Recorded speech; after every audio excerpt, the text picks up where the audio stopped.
you said you said that sometimes the master gives us tests, and I was curious about that. Could you say more about that? Yeah, sure. The entire world is the projection of your spontaneous presence. And as you get deeper and deeper in your selfless self, this is seen that this is coming from you. All of this whole world is arising from you. And your experience is based on the thoughts, ideas, and beliefs you have about yourself. As you're believing yourself to be a body or to be formless, this will affect the reality or affect the projection that you're seeing. Because when you hold the thoughts, ideas, and beliefs about yourself and you're pressurized with all the I am a body, I am somebody, you know, this world is here and all this, that's when the thought train is going and you start identifying with those thoughts as my thoughts. I'm thinking this. So the more you get into your selfless self, the more the mind just sort of relaxes. It just sort of, because it's not pressurizing you into this I am a body feeling anymore. And you start to experience your formless reality in which all forms are appearing, but you're outside of it. Yes, I hear you. But my question was about tests, Master giving us tests. Well, the things that you call challenges in your, quote, everyday life, these are, as you can experience them and go through these experiences, you know, some kind of something happens and it impresses on you, you can start to see that, oh, okay, there's still a belief there. There's still something I'm holding on to. There's still an egoistic sense, the sense of separation, that something can happen to me. So by remaining with my formless self, then these things pass by very quickly and no experience, no experiencer. They're just coming and going. They don't impress on you. And that's the test, is basically in your everyday normal life, as things arise, you know, oh, I am not body, I was not body, I'm not going to remain the body. And you'll go deeper and deeper in your selfless self. I spoke about a couple of weeks ago, too, at the ashram.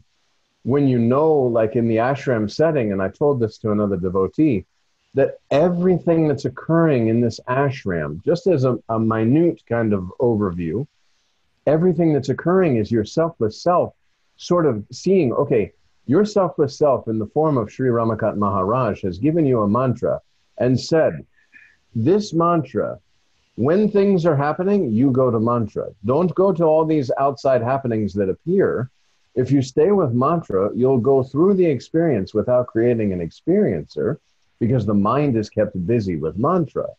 And as these challenges come up, you're either going to react as a limited body form that's experiencing something, or you're going to remain with your selfless self, totally tension-free, totally at peace, doing what needs to be done in the moment and leaving it. Yes, I get it.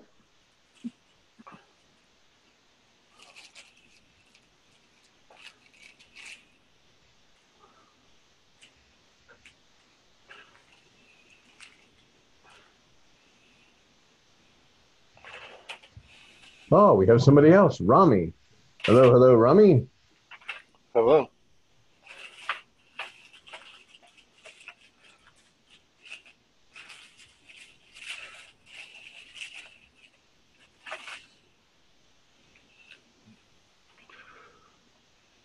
I guess you could say this whole experience, you know, from birth to death, you know, is like one big test. Yeah. I mean, you know, sometimes, right. yeah, it's just continuous. It's just That's right. Yes. The alertness that needs to be there Yes. continuously. Yeah.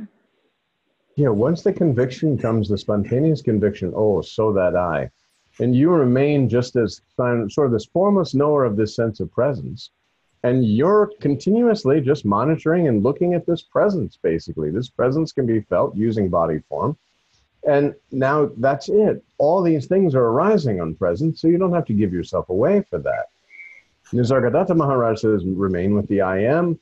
Sri Ramakant Maharaj says, be with you always. Don't give yourself away to all these little passing things, because Master has said, this is not the reality. The entire world is illusion. appearing on your spontaneous presence. Everything that you see is illusion. The seer is the reality. That is seeing, not the object of seeing, but that is seeing is reality. But you're formless. John, do you find yourself ever identifying with the illusion? It's not like that. It's because there's no illusion. It's only scenes that are coming and going. So there's not like a large stream of something that I could say, okay, this is an illusion. There's nothing there, and then just scenes are coming and going and speaking and listening and happening and just in the moment. There's no sense of a impression, an object in space creating time based on identification with some kind of object. It's not an object to object thing. Okay. There's no feeling of objectivity. Okay.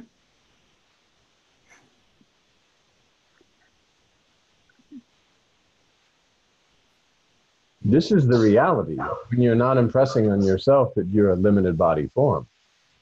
When you know How about that you? Pardon me, go ahead. How about you in relationships? Again, see, there's not a in the moment. There's just the correct right whatever is happening. There's not a limited individualized sense. It's just literally space, moving about in space, and then being able to talk and do your daily activities, whatever's in front of you, and moving on. Mm-hmm. There's no real sense of taking the touch of otherness. There's just the one formlessness that's speaking to itself in various forms. And because there's no you being created here through identification with thought, then there is no other. Automatically, if there's a you, there's other, because it's subject to object. But if there's no you, then there's nothing else other. There's no place from which you can say, this is me and this is you. It is you. All of this is you communicating with your own self. And whether you go to work and your boss and your colleagues, there's a knowingness that, because there's no objectivity in your own self. You're not impressing on yourself that I am somebody communicating with someone. And there's no need to say this. It's just a natural, here's a scene, and some players, so to speak, are in the scene, and you participate in the scene, and then the scene's over. There's no continuity or timeline where the mind says this is. It's not like that. Because you're no longer identifying with this mind. Mind is there to do simple tasks like schedule an appointment. Yes. Mm-hmm. Yeah, functional mind. Yeah. Mm-hmm. Mm-hmm.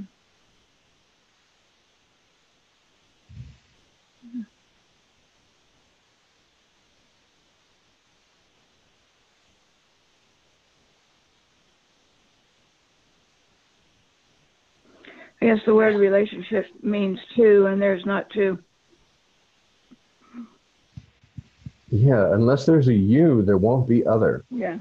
And if you remain with your selfless self, you just remain with the sense of presence, just I without anything, I without otherness. We talked about as if the space in this room suddenly became aware of itself in this body form and said I. The interpretation would be that this something, now that I know there's in a sense of existence and I exist, that this thing that I'm saying I exist in is myself. But it's the space that's using the instrument to say I. But I is the space. It's not the object that is being used to say I. Yeah, that's very helpful to think of the space. The space. Mm-hmm. Yeah, like Nisargadatta and Sri Ramakanth Maharaj say, if at all you want to compare yourself to space or sky. Yeah, I like that. Mm-hmm. And we had talked about last week, I think, the space in this room is not Yes. knowing anything. There's nothing other than just space. And then this space, here's a dead body, a lump of flesh and goo, and suddenly there's a click. And now the space in the room understands existence. And at the same time, existence is here. This whole world is here. But the space keeps track of the fact that I didn't know anything and now I know myself. So this must be myself. And now there's kind of a scrambling to put together what is this myself and what is this world. But the space just becomes aware of itself, just as you are in dream. You lay down in dream. A sense of existence mixes and consciousness projects the dream world. And it's the same with this. Yeah. The sense of existence came, and instantaneously this dream world, this waking dream world, is projected. And just as you can see yourself as an object inside the dream, when you're obviously just, you know it's the consciousness when you're dreaming, because there is no something that creates this dream world. In the same way, this sense of existence creates all of this, and then, just like dream world, you can see yourself as an object from which you're perceiving this dream. If you didn't perceive yourself through the objective form, then you would never know it's a dream or that there was anything. It's like you have to use this body inside the dream world to be able to see inside this illusory projection by the consciousness. Otherwise, there's no object that can kind of peek inside this dream world. And in the waking state, it's the same thing. The formlessness is able to peek inside, so to speak, this manifestation, and only because there's an instrument within this manifestation that it believes itself to be, can it perform actions and activities and such through the concepts. But and that's why, birth and death are not existing, because this formlessness that created all of this is kind of peeking inside using this body form. And when this body form falls, there won't be any instrument to peek inside in this specific kind of illusory looking. That's why they say nothing has been done, nothing has been created, nothing, you did not, you as the formless reality did not separate yourself or any of these things. It was all conceptual based on I exist, and then existence appears with you as a limited body form inside of this existence that you're experiencing.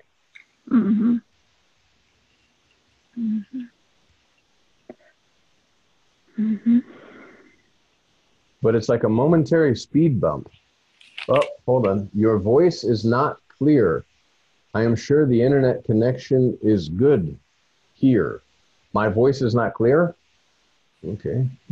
What can we do about that? I don't know. Is anyone else having a problem with this?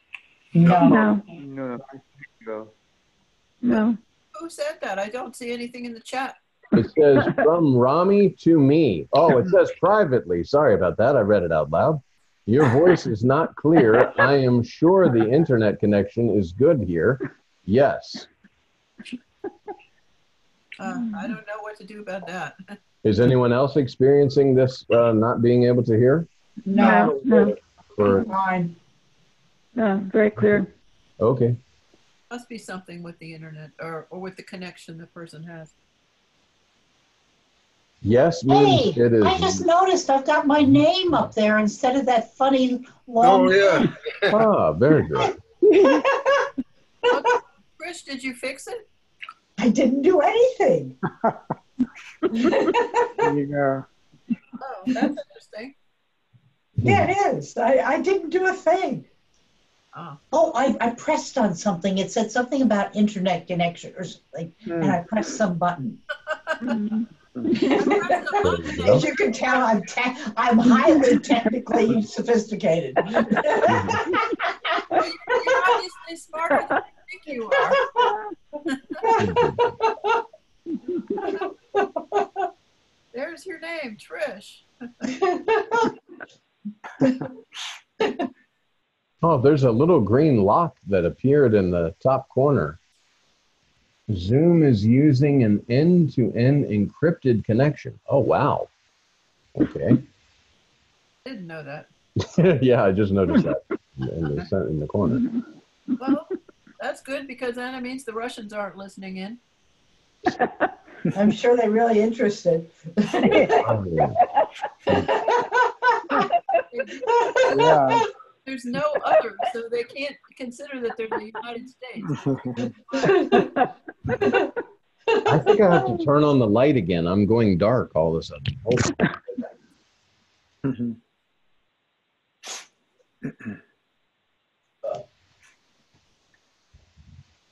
Okay.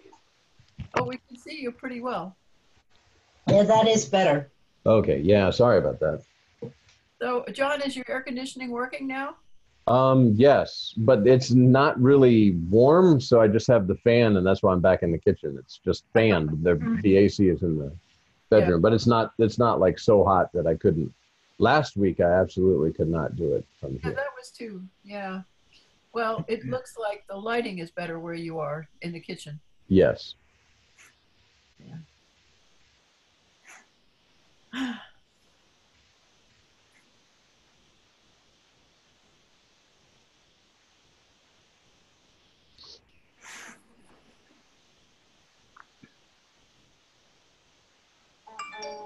Ah, there's Rami. Hello, hello. Hello. That's Rami. Oh. Hi. Hi. Hi. Hello, hello. Yeah, you are right. Actually, the problem is my internet. So I turned off my Wi-Fi and I'm using my mobile internet now. Sorry for the interruption. It's okay. No worries. Good, good. Glad you're here. Thank you. Actually, I'm glad to hear it. Please go ahead. Are you in It is that. Yeah, I'm from India. Actually, it is early morning, 5 o'clock. Oh, wow. Yeah, I thought to join 2-3 weeks ago. I am somehow, procrastinating it. Maybe it's just because, I couldn't wake up at that time. I mean, this time. Okay, good. So you appeared on WhatsApp, correct? Yes, I was. So you shared the link now. So. Oh, good. Good. So does that mean he was at the ashram? Sorry, no, I'm not at the ashram. So I live in Bangalore. So I work as a data scientist. Okay. So as professionally, yeah, that's it. Okay, good. Good. Yeah. So I'm feeling like I'm interrupting your discussion. So. Not at all. No. Oh, it's okay.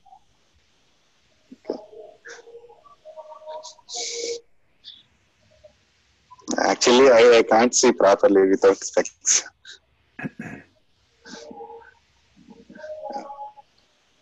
We were actually at a pause in the conversation. Okay.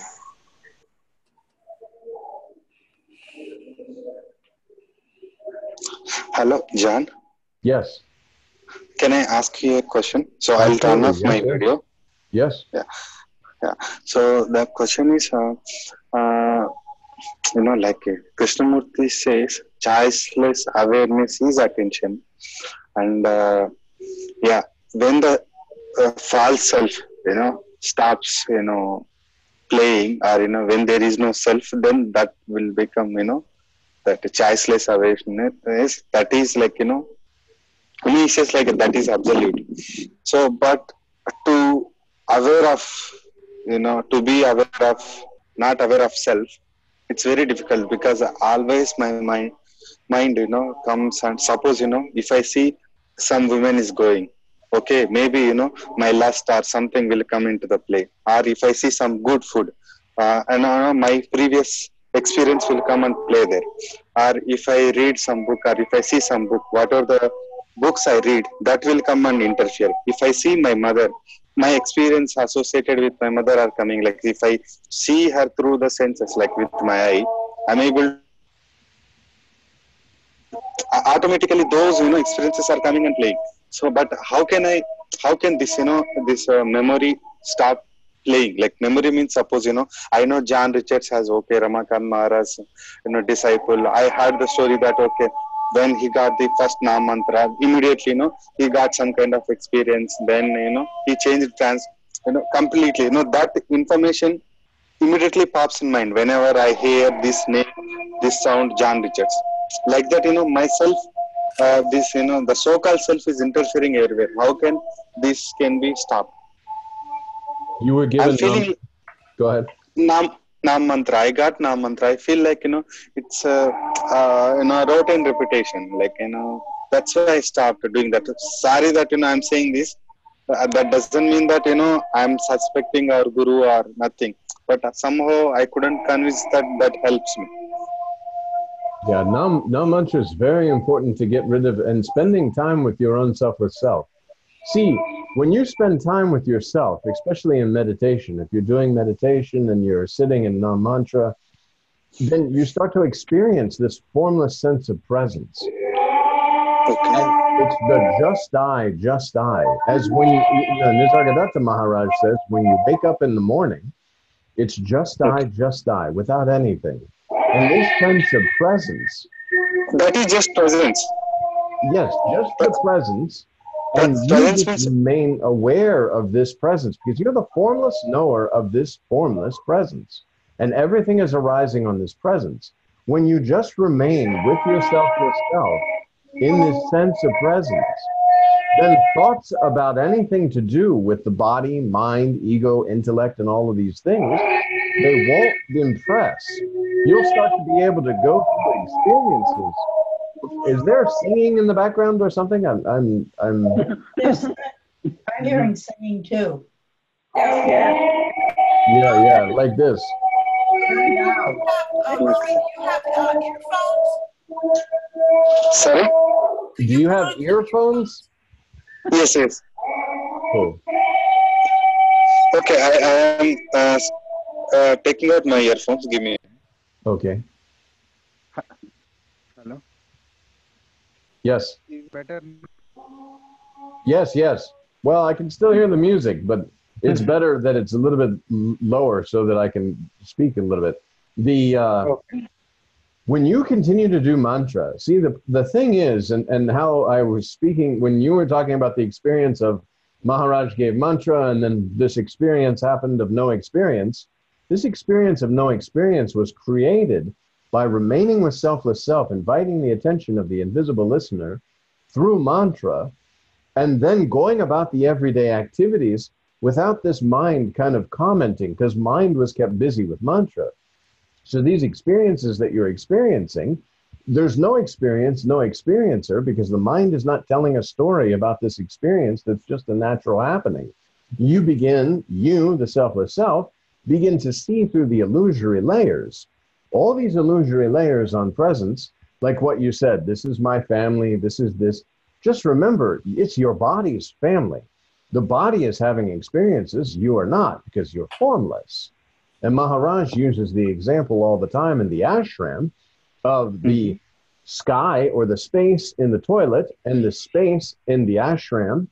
When the walls come down, space is space. Does the sky in the bathroom go to hell and the ashram sky go to heaven? No, it's all space. So only because you're identifying yourself as a body do you have these experiences of, this is my experience. When I look at my wife, I see this, I see that. This wife is the body's wife. The formlessness that you are is your wife and yourself. So once you get this touch of just I, and remain with presence, that's why Maharaj says, it dawns on you, oh, so that I, formlessness. And that's why Maharaj says too, when you see the master as formless and you know your own formlessness, then there will be no separation. As long as there's the idea that I am a body, and this idea of I am a body is what Maharaj calls the illusory layers or the illusory concepts, the ash underneath the fire. Underneath the fire is your presence, and it's covered with the illusory layers that are on top, which this mantra allows to slowly, silently, and permanently dissolve these, because you are formless. And once you're, that spontaneous conviction comes, oh, so that I, that you are, this sense of presence, this beingness, this feeling that I am knowing, the knower of the sense of being is prior to beingness. And so you remain just kind of witnessing presence. And you don't even have to witness, because it's like looking out the window. You see cars going by, but you're not really witnessing the cars. They're just there. So you remain with a sense of presence. Then you know that any thoughts that have to do with Rami are the label of the body in the illusory world, but you're the formlessness in which the entire world is actually appearing. Okay. And you just remain, you just keep going back to this. I am not body, I was not body, I'm not going to remain body. And like what you said, when I went to Maharaj, I had already sensed the presence, and I went to Maharaj as the presence in body form. And that presence that I was starting to sense in body form told me specifically, you are not body, you were not body, you're not going to remain the body. Well, if presence is, and that is all there is, then and I am not a body, then I start to identify with this sense of presence. And still, deeper still, because the presence is known, this cannot be yourself. You are the formless knower of this sense of presence. The presence is like we talked about the flower. The flower gives off a fragrance. Therefore, if you close your eyes and put a flower under your nose, you'll know there's a flower there by the fragrance. Just as you will know that you are there because this presence has appeared to you that is the most subtle that you know. Okay. Okay.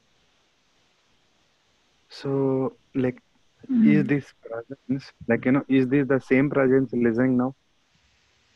Is that same presence, pardon me, what? Is the presence you are talking, is it the same presence listening?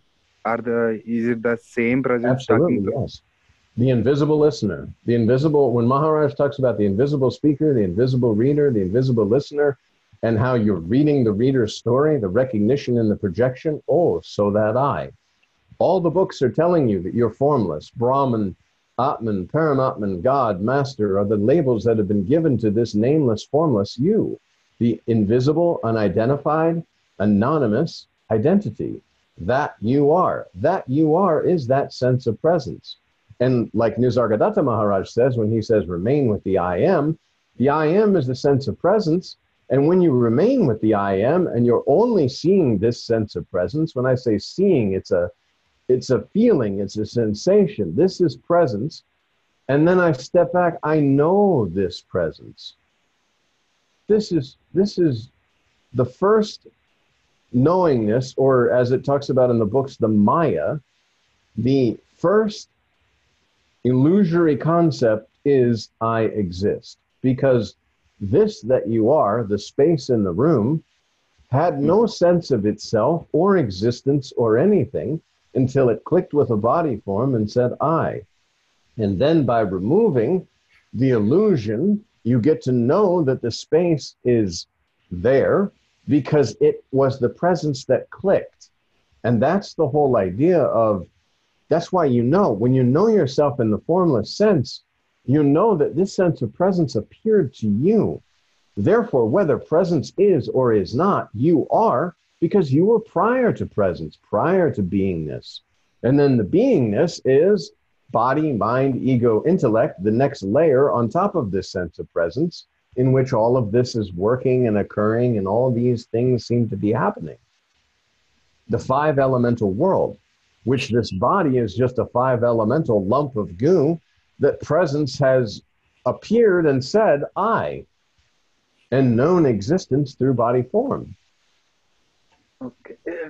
Does it mean like even a presence also an illusion? Even the who is illusion? Presence. Presence is also illusion, yes, because there's nothing. The nothingness that knows presence. Presence again is like the flower. The flower is giving a fragrance. So this fragrance is the sense of presence, which allows you to identify that there's a flower. Yourself, your selfless self, gives off this fragrance of presence, this I exist, which spontaneously creates the world. Just as when you lay down at sleep at night, and the sense of existence mixes with the consciousness and creates the dream world. There is no specific one that's doing that. all of everything, the sun, the moon, the stars, all the people you're seeing, your wife in the dream, your friends in the dream, all of this is only coming from you. You know this because, of course, you're dreaming, but you know this when you wake up from the dream and you say, oh, I had a good dream. This whole dream that's creating this is the same for the spontaneous presence that clicked and the I exist. Boom. The waking dream state occurred. Both the consciousness that creates the dream world and the consciousness that creates the waking world are one. And that is the sense of existence, I exist, which appeared to that did not know existence, but was prior to the sense of existence. Existing eternally, I guess you could call from the books. But eternal is a bad word too, because it doesn't really describe, eternal is something in time, but this is prior to objectification of time. I'm sorry? Again, eternal means again, time is coming to the picture. Time means again, Exactly. So you can't really say eternal, but just for understanding, like Maharaj says in the speaking and conversation, you say eternal, because that's pretty much the only thing that can kind of be in words, something that is prior to time or concept or word. You know, you are prior to word. Word didn't come until the existence came and mind, ego, intellect with the mind flow started, and words started to appear and then are spoken through the body form that you're believing yourself to be. Okay.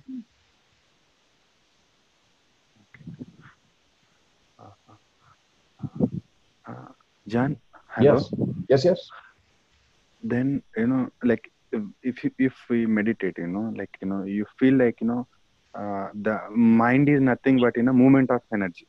If we do meditation for longer time, or sometimes, my experience is like, just kind of sensations in the brain are nothing but whatever the perceptions I'm getting or whatever the thoughts I'm feeling. So that means movement of energy is my world there. So is this presence is different from the energy, or is the energy is same as the presence?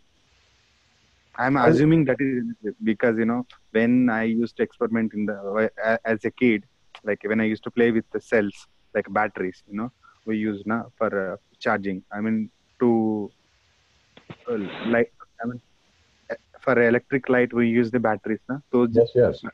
And Maharaj has given the example before that the presence, the energy, the spirit, whatever you want to label it, the labelless, it's invisible, anonymous, unidentified identity, but we can label it as presence, spirit, life force, any of these things, because it's all one thing that's just being labeled in different ways. Only when the body comes into effect, because prior to beingness, there was no label for anything. There was no need to label anything. But now that you're in a body form and you're using words, you can label the life force, presence, energy, spirit, the power, and Maharaj has used. It's lighting. Electricity doesn't know it's being a light or a microwave or a fridge or a garbage disposal. It's just providing the power. Okay. That means like still I'm able to experience that is light or that is energy, means I'm not that, na? Yeah, you're not that. No. The presence, the beingness, you're prior to beingness. But see, prior to beingness, you can't really say what you are, nor can you experience it, because it's your own self. So you can't experience yourself. You can only experience the most subtle, which is the presence or the aroma from the flower. The flower doesn't smell itself, but the aroma is there letting you know that there's a flower. So you can't like say to yourself that, okay, I have experienced myself. By being the witness of presence, you know that you're the knower of the sense of presence, and the presence is formless. It's what permeates everything. It moves everything about. It's both the energy and the space in which the energy is moving the objects which seem to be appearing. The five elements that conglomerate and create this body factory that the presence is then in, moving about within itself. Okay.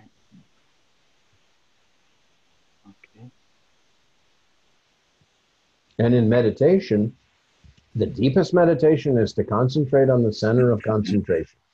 Maharaj says, concentrate on the concentrator. Until the concentrator, meaning the limited body form that you're believing yourself in the meditation to be, the concentrator is absorbed in the concentration because that concentrator is truly formless. But you believe yourself as a person or something, some object, meditating on the formlessness. But as you're meditating from your true position, all the layers on this meditation dissolve and you know yourself in a real sense. Oh, so that I. And you meditate on the meditator until the meditator disappears within the meditation.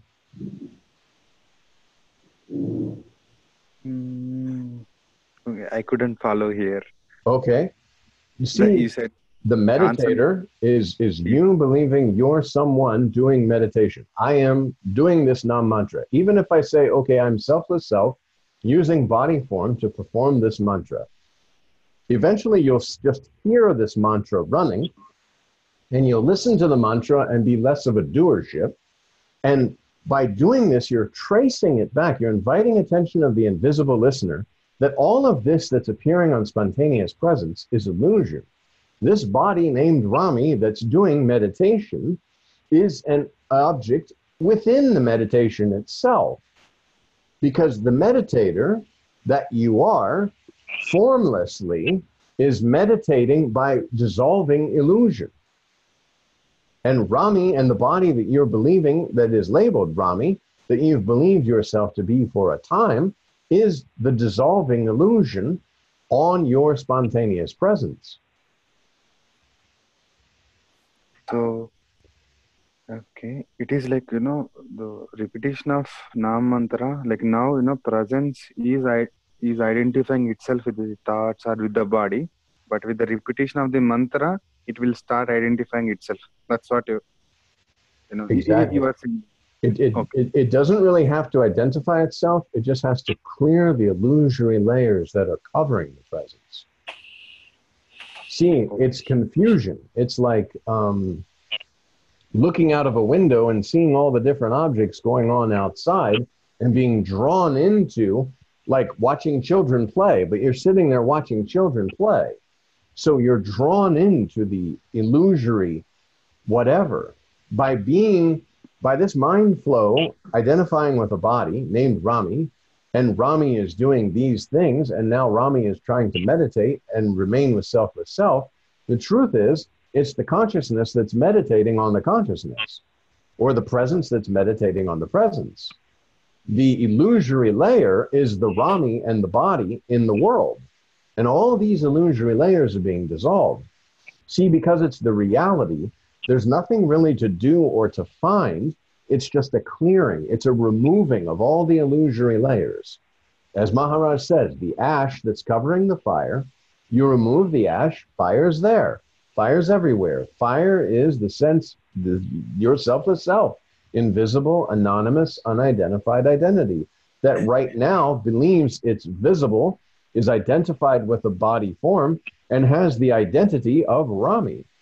So invisible, anonymous, unidentified identity is covered up with these illusory layers. Mantra allows you to erase these illusory layers at just like sweeping a floor.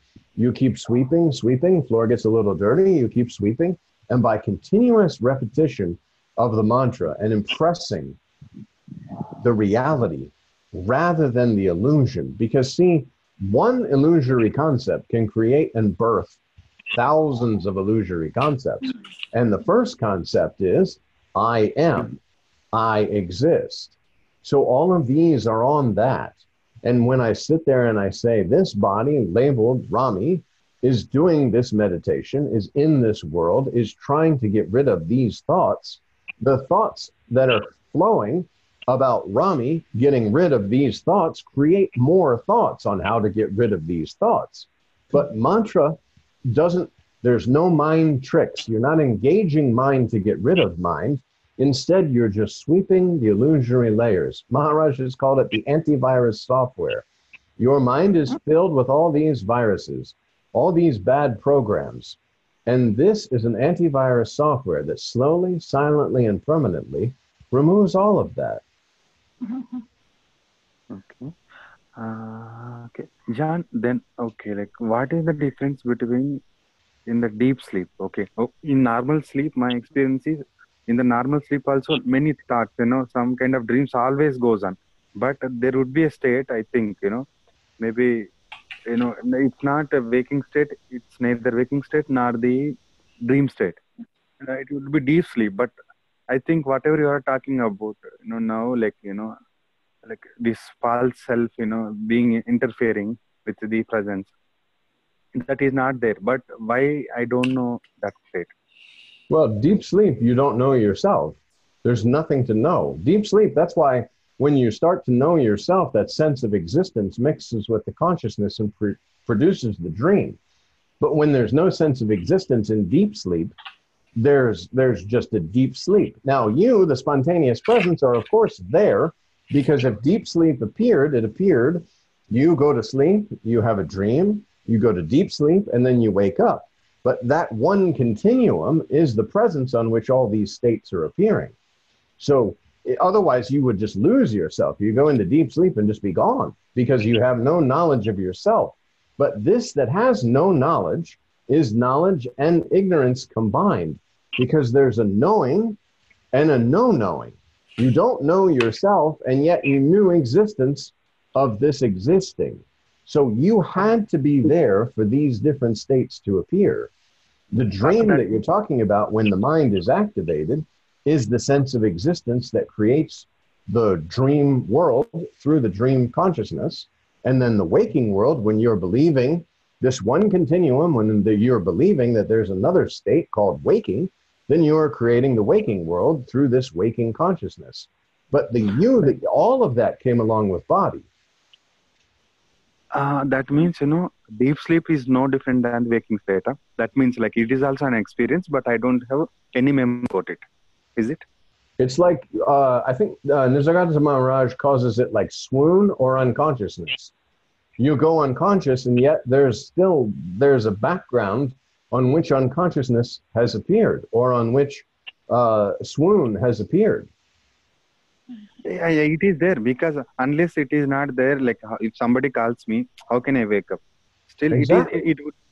it would be like a dot. Like in a waking state, it would be like in everywhere, but in the deep sleep, I can say a dot, but still there. Well, and again, prior to beingness, there was no sleep, deep sleep, waking. All of that came along with the body.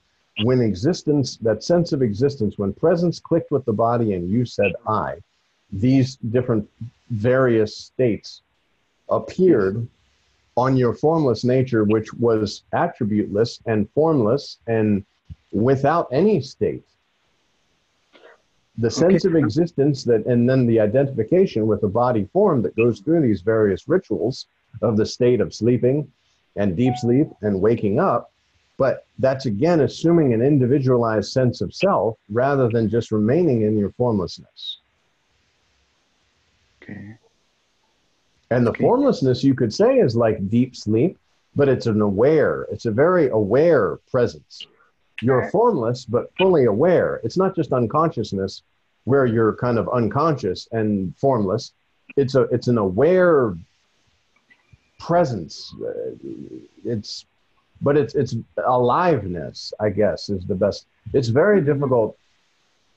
You can't really say in words how you are. You have to basically imbibe and impress this reality until it shines through. Then, in the wakeful state, if there is no mind, will it be equal to deep sleep? No, because see, in deep sleep, you don't know anything. There's no anything to know. In the waking state, again, it's when you're living in the reality, living as your selfless self, there will be scenes that will appear before you, and you'll be actively participating using a body form, and very aware, very alive, but not alive as anything. Just like in the moment, you're doing something. Maharaj talks about, you take the water, you drink the water, you put it down. And this is your existence when you're not projecting yourself as something in a timeline. It's just spontaneous. spontaneous happenings. It's instantaneous. Yes. Yeah, and it's just, you know, just like it's just spontaneous. There's just, you know, whatever's occurring in this moment, and then the next moment is coming, but there's no progressive timeline, except, you know, like if somebody says, oh, John, I'd like you to come to my house Friday at 5 o'clock. You put it in your calendar and then you forget it. And see, it's the mind that sits there and by the flow of thoughts identifying with something that starts to kind of imagine what it would be like to be there, because you use this mind to project a future and to create kind of a past, but that's the impression, and you have to know yourself first. You can still reference memory. It's not like you're some kind of computer or something, but you can reference a memory and bring it, and oh, okay, this. And that's quite okay. And see, like Maharaj says too, once you've impressed this, once that spontaneous conviction is there, you don't have to go around keep saying, I am Brahman, I am Brahman, I am Brahman. You naturally in the moment spontaneously behave as Brahman. You know yourself in a real sense. Nothing is so heavy. You don't take the touch of the world. You use the body, but it's like getting in your car and driving around. You take care of your car, but it's not attached to you. Okay. I'm pretty sure that I read once in I Am That where Nisargadatta said, somebody asked him and he said that while he's in deep sleep, he's still aware. And then I compare that to my experience, my fairly recent experience a few weeks ago, where it seemed like it seemed like the waking state and deep sleep and dream was all the same. And it seemed like for a flash there that I, for a second, remembered myself actually falling asleep. You know. Yeah, it is like, you know, you are aware that your body is sleeping. So I wonder if that's just a way of, he was putting something in words, or if that's a way of, the consciousness can actually be self-aware without... Well, remember again that Nisargadatta Maharaj, when he says I, he's not saying I as Nisargadatta Maharaj. He only speaks I as formless presence. Right. So formless presence is aware of all the states that are appearing because you're aware of presence. But it's not when he says I, like what you just said about going into deep sleep, and I can experience also deep sleep. The I is the presence, is the knower of the nothing, the Brahman, Atman, Paramatman, God, Master. Nisargadatta's I is never Nisargadatta. Right. Nisargadatta's I is the space in the room.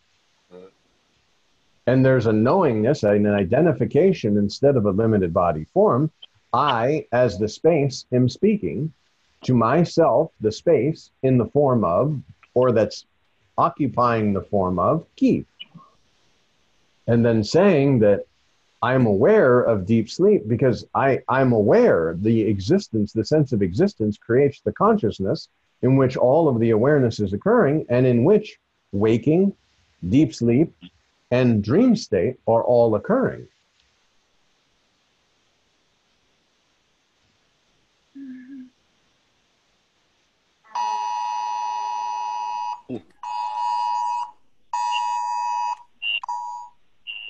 Uh-oh, tornado alert or?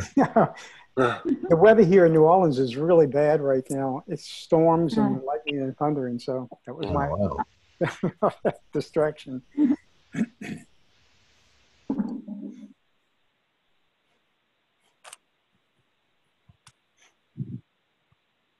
But I find helpful when I do the mantra. Well, you know, like I have found that I find myself just, the mantra is happening. It just, whatever I'm doing is kind of like in the background, just kind of like going on.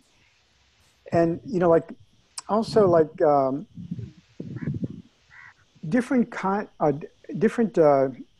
in terms of the teaching or the knowledge, because, you know, Maharaj says that, you know, the mantra, knowledge, bhajans, just sometimes, oftentimes, like one particular sentence just really jumps out at me and it stays with me for like a week. And it's like the mantra is just a way of settling the background in a sense. And there's just a focusing on that one line that kind of like jumped out at me from some book or something that I remember from one of the books that I've read. And, you know, I find that very helpful too. It's like a combination of using the teaching, the knowledge, along with the mantra.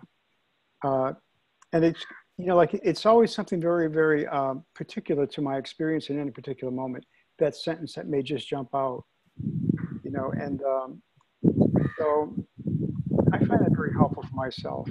You know, like just these past few days for me, for instance, you know, Ranjit has this, he says, everything begins in 0 and ends in 0. 0 to 0, boom, and that's it. And, you know, like that has really, it really cuts a lot of the, you might say, for me, the involvement. Everything is going on, but I'm not getting involved in or trapped in it, you know, and that sentence basically is like a real powerful agent to just cut it. 0 to 0, everything begins in 0 and ends in 0. In other words, everything is nothing. And it just obliterates everything. And, but again, everything is still going on. Feelings are being felt, you know, like thoughts are happening, experiences are taking place all over the place, but yet it's just kind of like maybe a witnessing of it or something like that. And, you know, so, and then, you know, I was just sitting at my desk this morning, and one book that just really jumped out at me that really kind of typifies this particular sentence, 0 to 0, is a novel that was written by Gabriel Marquez. It's called 100 Years of Solitude. And he won a Nobel Prize for that novel, but it's really an incredible novel. It's extremely humorous, but at the same time, it says so much about how it all comes from nothing and goes back into nothing. And so anyway, I just throw that out. It's like painting on a blank canvas. The canvas keeps getting blank. You keep painting and enjoying the painting and enjoying the scenes, and then it goes blank. And another scene is painted, and another scene is painted. Nothing's sticking, and you're not memorializing any thought or memory and putting it on the wall. It's all spontaneous. Mantra and remaining with yourself with self allows you to paint, and then the screen is blank. And again, or like writing on water is the same. You're doing something and then it dissolves, and it just keeps dissolving and dissolving. There's nothing to get upset about or to worry about or take the touch of. And like you said, you can be painting furiously in the moment, but then when the screen goes blank, you're not crying about the fact that you spent so much effort on that painting, because the painting was just happening. You're just the painter, observing the paint as it's arising, and seems to be forming forms, which then it goes blank again. Right. Maybe that's why the Tibetans, when they do their mandala, they spend hours putting it together, and then it gets destroyed. Yeah. Yeah. Yep. And that's what we talked about tests too. If you do a painting and it suddenly goes blank, then you observe the mind flow of what it's saying about that. And what you just said about the Tibetan monks, you spend an hour or so putting this thing together just to destroy it. And you'll have some kind of, if you're still identified as something, as someone, and you're identifying with a thought flow, this is the test. You'll be able to observe these thoughts flowing about the fact that, wow, that was a total waste of my time, or I don't want to do that, or I don't like this, or even worse, oh, look at how calm and silent I am. I spent 1 hour making this thing and it was destroyed, and how calm and silent I'm observing myself to be. I must be very, very deeply spiritual for this to have occurred. These are the things that will, what we talked about in the very beginning of taking the test, impressing the reality. It should be as simple as picking up the water and drinking it. Okay, this was created and now it's gone, and what the next moment is here, and there's nothing to say about it. It's like the kid who builds a sandcastle on a beach and then spends all day building it. Then before he goes home, he just stomps into it, kicks it over. Exactly. Yeah. Because there's no attachment. Right. Because there's no one to be attached. And see, when you know yourself as the formless sense of presence, you can't be attached to anything. Because all the whole world looks like, we talked about before, just fluffy clouds. What fluffy cloud am I going to give away my peace? What fluffy cloud am I going to give away my tension free? Because I have to give something up. What am I giving up? I'm giving up being with you always, remaining with the sense of presence, being with selfless self, and allowing all this to just come and go on spontaneous presence, because it's absolutely illusion. But if I intellectually believe it's illusion, then when something occurs in the illusion and it impresses on me, quote, this mind flow will talk about what this impression is leaving, and it has to be directed at someone. If there's no you, there can't be otherness. And even thoughts that are flowing will flow by because you have no interest in them. I think Nisargadatta Maharaj talks about when you go out on the street and you're walking, you can walk through all the different various people in a crowd and you're not paying attention to each and every person that's coming because you're just flowing along.